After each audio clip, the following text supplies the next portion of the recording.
حضرت عمر رضی اللہ تعالیٰ عنہ کی خدمت میں ایک شخص آیا، اس نے کہا میرے ہاں اولاد نہیں ہے، تو آپ نے کہا استغفار پڑھا کرو۔ ایک دوسرا شخص آیا کہ صاحب بارشیں نہیں ہوتی، فرمایا استغفار پڑھا کرو۔ تیسرا شخص حاضر خدمت ہوا اور کہا کہ ہمارے ہاں قحط کا عالم ہے، فرمایا کہ استغفار پڑھا کرو۔ تو کوئی پاس بیٹھا تھا، اس کے اٹھ کے جانے کے بعد کہا کہ مختلف لوگ مختلف سوال لے کر آئے اور آپ نے ایک ہی جواب دیا کہ استغفار پڑھا کرو۔ تو کہا میں نے اپنی طرف سے تھوڑا دیا، یہ تو میرے رب کا فرمان ہے۔ کہا وہ کیسے؟ کہا سورہ نوح پڑھو، فَقُلْتُ اسْتَغْفِرُوا رَبَّكُمْ۔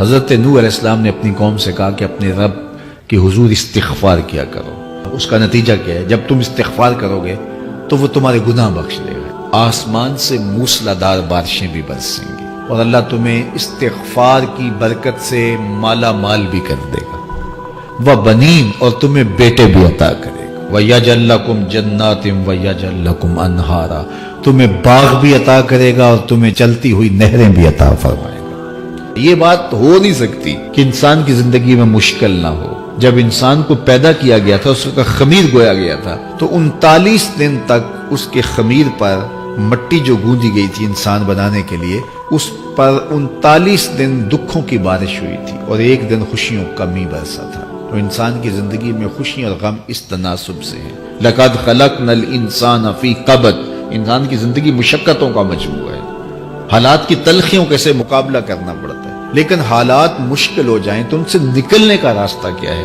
تو سنیے قرآن کیا کہتا ہے۔ جو اللہ سے ڈرنے لگ جاتا ہے، تقوی اختیار کر لیتا ہے، تو پھر اللہ تعالیٰ جل شانہ اس کے لیے مخرج پیدا کر دیتا ہے، یعنی اس مصیبت سے نکلنے کے اللہ راستے دیتا ہے۔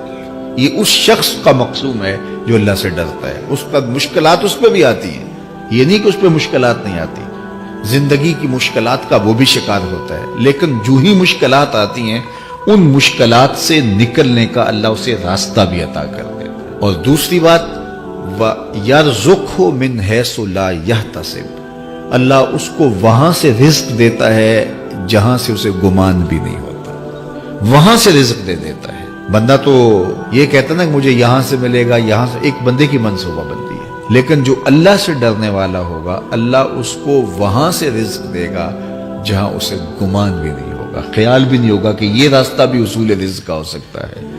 تو یہ میرے رب کا وعدہ ہے، میرے رب کے وعدے سچے ہیں۔ تو جب تم اللہ سے ڈرنے لگو گے تو یہ تخت و تاج، یہ دنیا کی عزتیں، یہ تمہارے قدموں میں ہوں گی۔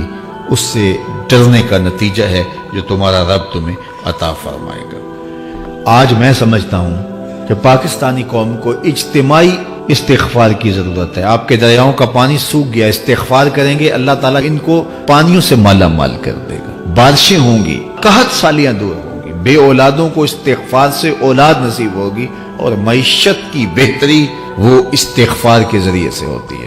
تو یہ 5 چیزیں بیان فرمائیں، تو استغفار سے خوشحال زندگی کا تصور ابھرتا ہے۔